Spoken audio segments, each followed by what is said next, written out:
लोग जानते हैं कि पंडित सुरेंद्र मोहन मिश्र जी का व्यक्तित्व संगीत को ही समर्पित रहा है हमेशा। तो इस पे आपके क्या विचार है? मैं विचार क्या बताऊंगा यार, वो हमारे गुरु हैं, हमने उनसे पढ़ा है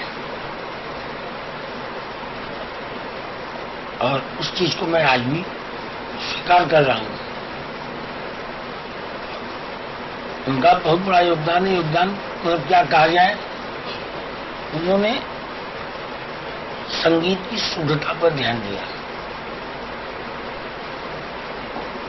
शुद्धता पर ध्यान मतलब ये, बहुत से राग लोग गाते थे, बहुत सी बंदिशें गाते थे।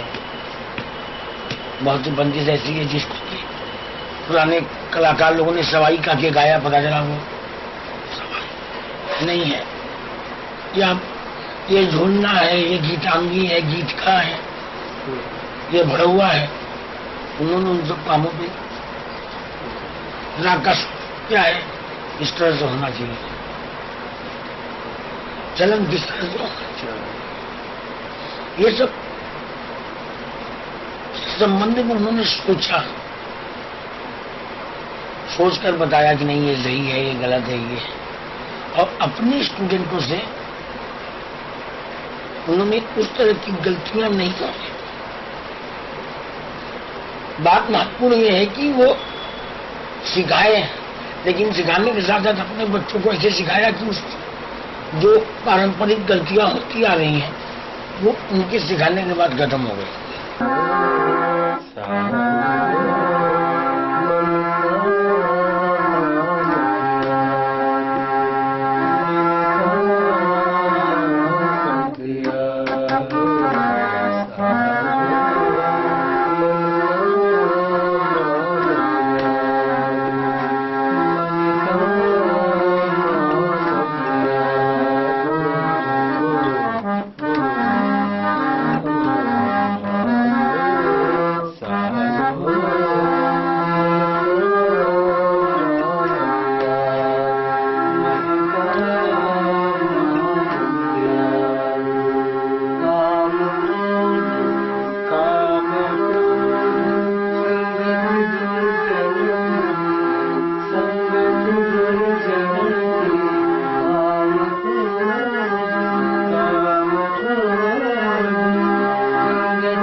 तिन जग का तुझ जाना, तिन जग का